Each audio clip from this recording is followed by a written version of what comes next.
Nagsimula ang pelikula habang nag-iigsayo sa pagtipa ng piano ang binatang si Akash.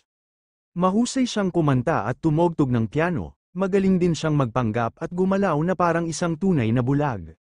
Para kay Akash mas madaling kumita ang isang bulag dahil sa pagbibigay ng ilan bilang tulong sa kanya at mas malaking tip ang ibinibigay ng mga customer sa mga may kapansanan. Bukod doon, nakatira pa siya sa pabahay ng gobyerno na mura ang upa. Kung magimik si Akash para kumita ng pera, iba naman ang diskarte ng batang kapitbahay niya na si Bando. Palagi niyang binibiro at hinihinga ng barya si Akash.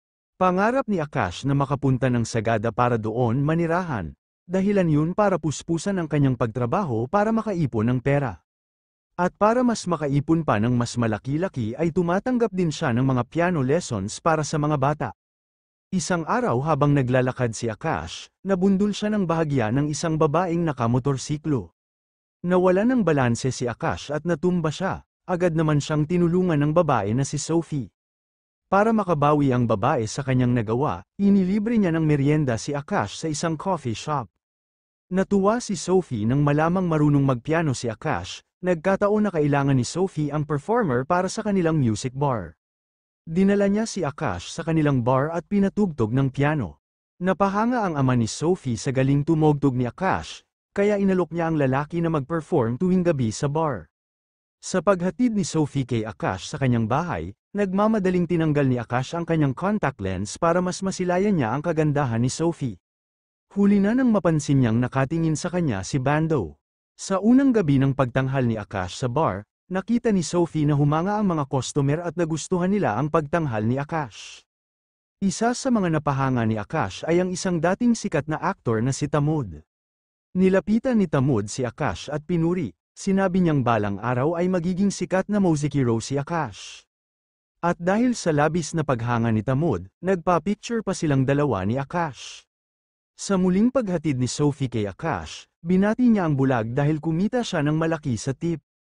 Sinabi ni Akash na sana ay makaipon agad siya dahil nangangailangan siya ng 100,000 na gagamitin pagpunta sa Sagada.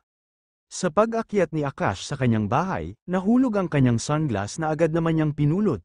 Ang hindi alam ni Akash, nagkataong naroon si Bando na nagtataka sa galaw ni Akash na parang hindi naman bulag. Samantala, nang makauwi na si Tamud sa kanilang tirahan, sinariwa niya ang kanyang mga dating pelikula.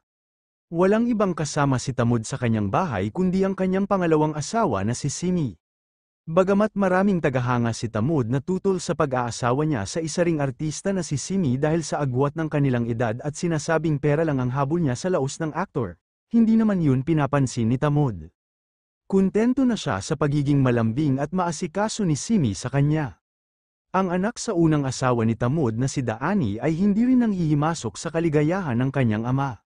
Ang mga sumunod na gabi, patuloy si Akash sa pagtanghal sa bar. Lubusang nakilala si Akash dahil sa kanyang husay sa pagpiano at pagkanta. Gabi-gabi ay nagdadagsaan ang mga customer, na uso rin ang pagsayaw sa bar na may piring ang kanilang mga mata.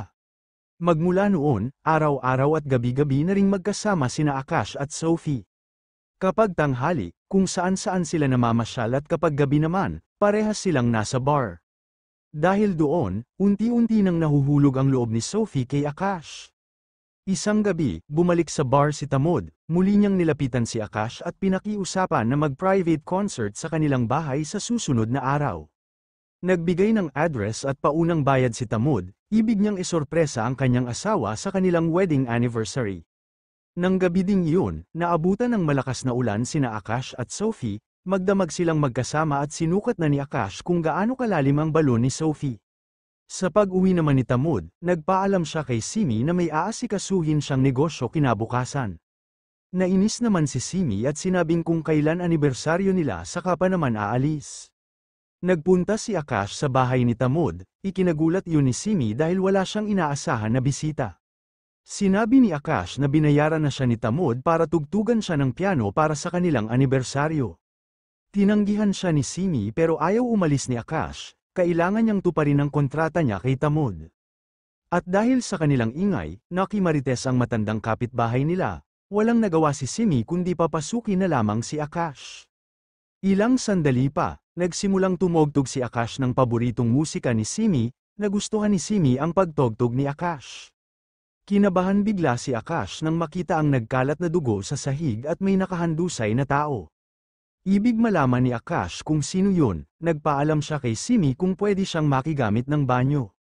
Naisip ni Simi na bulag si Akash at hindi makikita ang paligid, inalalayan pa niya si Akash papunta ng banyo. Habang naglalakad sila, nakita ni Akash na si Tamod ang nakahandusay. Nanginginig man sa takot si Akash ay hindi siya nagpahalata. Lalo pa siyang kinabahan nang makita ang isang lalaking may hawak na baril sa loob ng banyo, nagpatuloy lang siya sa pagpanggap na wala siyang nakikita. Nang matapos magbanyo ay nagpatuloy pa sa pagtugtog ng piano si Akash habang nakikita niya ang ginagawa ni Simi at ng lalaki. Nilinis nila ang dugong nagkalat at inilagay sa malita palabas ang bangkay ni Tamod. Nang makaalis na ang lalaki, napaiyak si Simi nang maalala kung ano ang nangyari.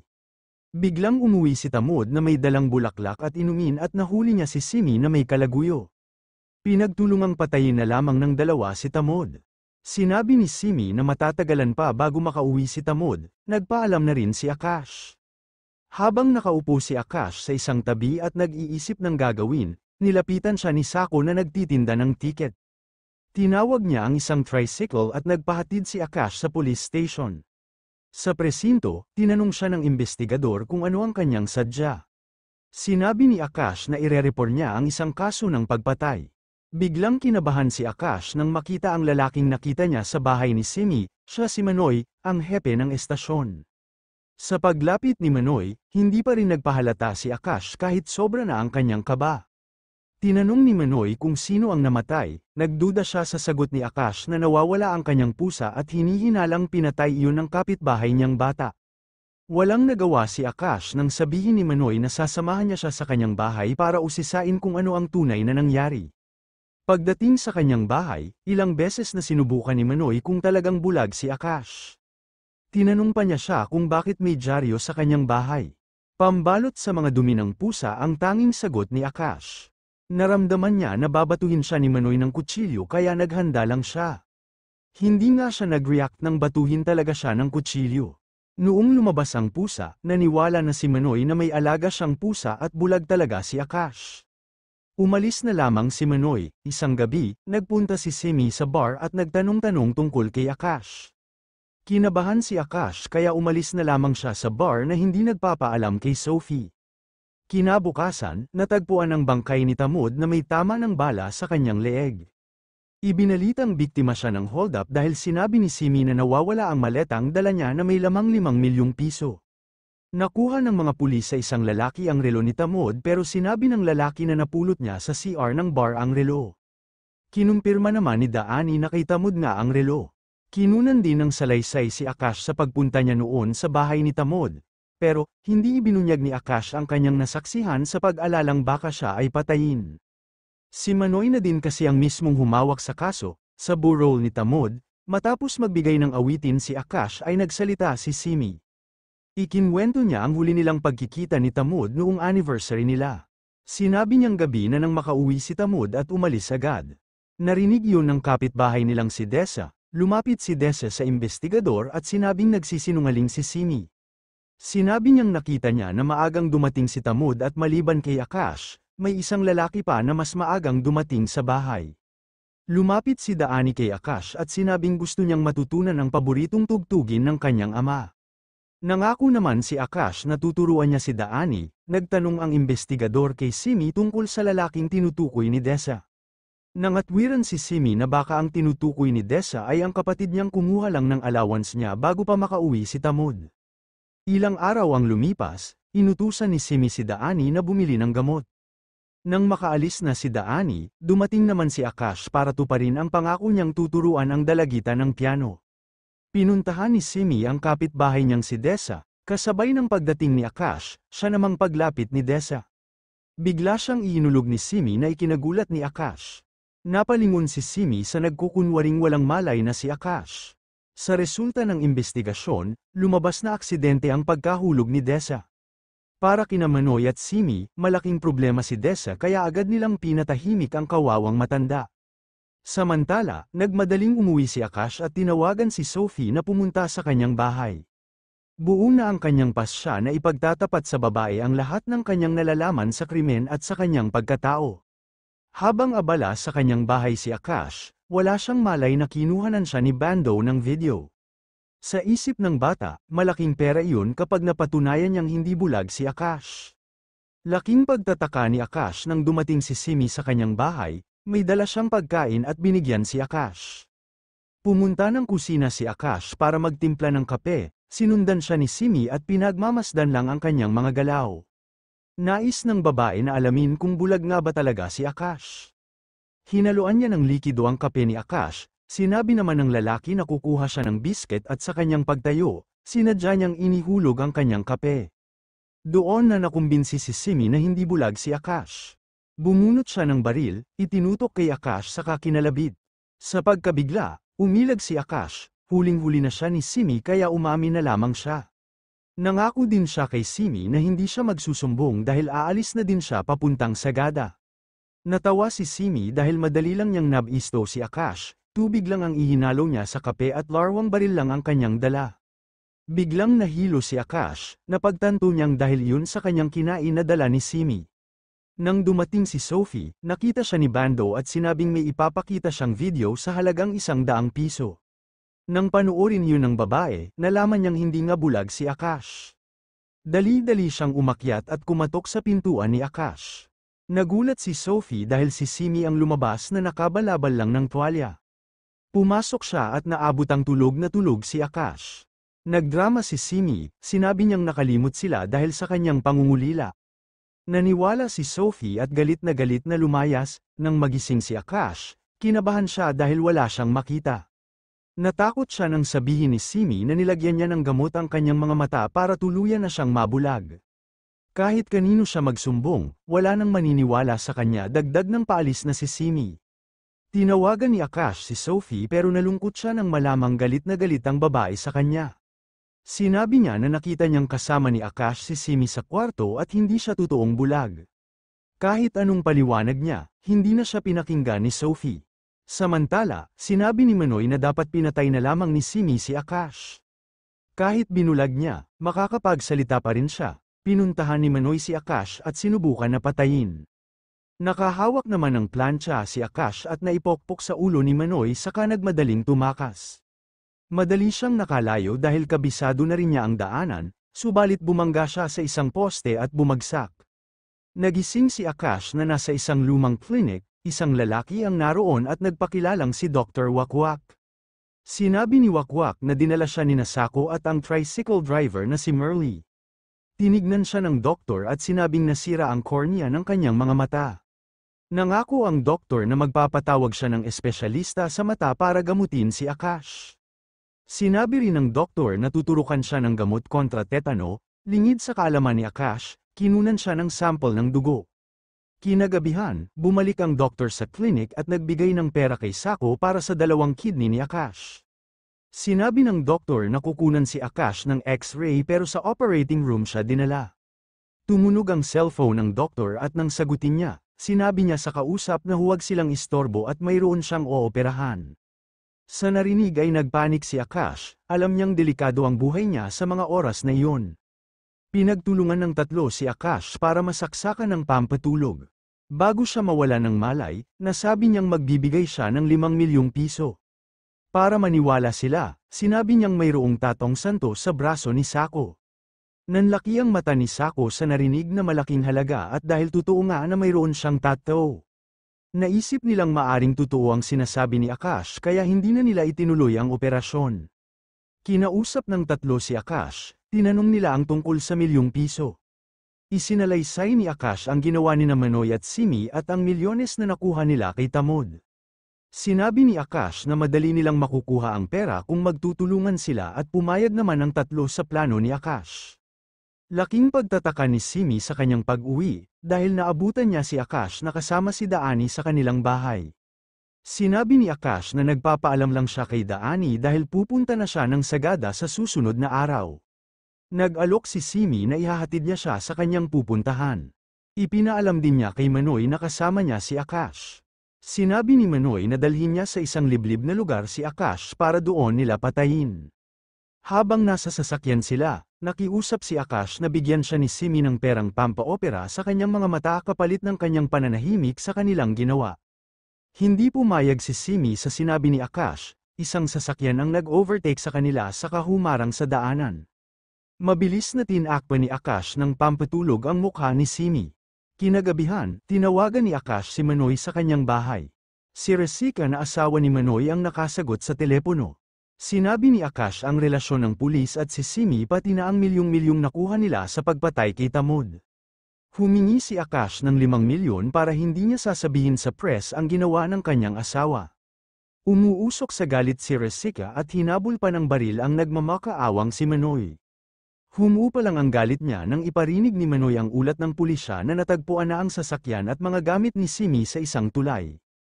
Hinihinala nilang patay na ang babae dahil sa dami ng buwaya sa ilog.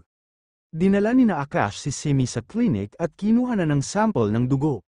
Sinabi pa na kukunin nila ang kanyang cornea at ilalagay sa mga mata ni Akash para matakot siya. Nag-alok nga si Simi na pakawalan lang siya ay magbibigay siya ng pera. Sinabi naman ni Merly na hindi sila nagtitiwala sa pumapatay ng asawa. Sinabi ni Simi na hindi niya pinatay si Tamod, aksidenteng pumutok lamang ang baril na kanilang pinag-aagawan. Tinanong ni Akash kung bakit niya pinatay si Dessa. Napilitan lamang siyang gawin dahil nakita ni Dessa na pumasok si Manoy sa bahay nila. Walang kamalay-malay si Simi na nakarecord ang lahat ng kanyang sinasabi. Sinabi ni Akash na kapag hindi nila makuha ang pera ay ibibigay nila sa press ang recording ni Simi. Kinabukasan, tumawag si Sako kay Resika, sinabi naman ni Resika kung saan dadalhin ni Manoy ang pera. Bago sila umalis para isagawa ang plano, nagulat si Akash nang bigla siyang igapos nina Merly at Sako. Gusto ng dalawa na masolo ang pera, tumawa si Simi na nasa likod lamang ni Akash. Sinabi niyang siguradong papatayin silang lahat ni Manoy. Sumagot si Akash na dapat ay matakot din si Simi sa pulis dahil ipinaalam nila kay Resika ang lahat. At dahil si Simi lang din ang nakakaalam sa mga sekreto ni Manoy. Kinabahan si Simi, alam niyang hindi nagkamali si Akash. Maaaring nang papatayin din siya ni Manoy, kaya, lumapit siya kay Akash at kinalagan para magtulungan silang tumakas. Samantala, dumating na si Manoy sa pinag-usapang lugar. Inilagay niya sa elevator ang bag na may lamang pera saka pinatakbo ang elevator pataas. Nagmadali ding umakyat si Manoy, pagbukas ng elevator ay kinuha ni Merly ang bag, pero, hinabol siya ni Manoy at binaril. Nalaman ni Manoy na nasa basement ang isang kasama pa ni Merly. Pumasok sa elevator si Manoy para puntahan si Sako pero tinawagan ni Merly si Sako na nasa elevator na si Manoy. Agad namang pinatay ni Sako ang kuryente kaya tumigil sa kalagitnaan ng elevator. Sa kabiglaan ay pinagbabaril ni Manoy ang pinto ng elevator, pero bumalandra lamang ang kanyang mga bala na siya ding kumitil sa buhay niya. Isinugod ni Sako si Merly sa hospital pero namatay din ang lalaki. Laking pagkadismaya ni Sako nang matuklasan na ginupit na papel lamang ang laman ng bag at hindi pera. Samantala, nalaman ni Dr. Wakwak na naiiba ang dugo ni Simi. Tumugma pa iyon sa dugo ng isang mayamang nangangailangan ng kidney. Nang makawala naman sa pagkakatali sina Akash at Simi, pinaghahampas ni Simi si Akash para patayin. Dumating si Dr. Wakwak at pinagtulungan nila ni Akash na mapatulog si Simi. Isinakay nila sa kotse ang walang malay na babae, habang tumatakbo ang sasakyan, ipinaliwanag ng doktor na may naghihintay sa kanila na pribadong eroplano sa airport. Kukunin nila si Simi dahil sa kanyang kidney at babayaran ng doktor ng 50 milyong piso. Nangako ang doktor na babalatuhan niya si Akash at ipapa-opera pa ang kanyang mata. Ipapalit ang mata ni Simi. Tumutol si Akash sa plano ng doktor dahil, parang sila na rin ang papatay kay Simi. Narinig nilang nagising ang babae, bumaba ang doktor para turukan uli ng pampatulog si Simi. Nagawang makatakas ang babae at iniwang may tama sa leeg ang doktor. Minaneho niya ang kotse at sinasabihan siya ni Akash na mas mabuting sumuko na lamang. Sa inis ay pinababa niya ang bulag sa gitna ng kalsada. Nagbuelta siya para sagisaan at patayin ng tuluyan si Akash. Isang mangangaso ang bumaril sa isang kuneho na nasa tabing kalsada, tumalon ang kuneho at tumama sa windshield ng kotse. Sa gulat, nawala ng kontrol sa manibela si Simi at tumaob ang kotse bago magliyab. 3 taon ang lumipas, nasa Sagada si Sophie at nagkataong napadaan sa isang bar. Nagulat siya nang makita si Akash na nagtatanghal doon. Naikwento ni Akash ang lahat-lahat ng nangyari, dahil na rin sa tulong ng isang kaibigan kaya natuloy siya sa Sagada. Sinabi ni Sophie na kung nadala sana nila si Simi sa airport, naopera na sana siya at nakakakita na. Inalok ni Akash na manood si Sophie sa kanyang concert pero tumanggi ang babae. Sinabi niyang babalik din siya sa India. Nagtatapos ang pelikula sa kanilang paghihiwalay. Habang naglalakad si Akash, napalo niya ang isang lata sa kalsada. Isang palaisipan na maaring buhay pa ang doktor noon at nadala nila sa airport si Simi.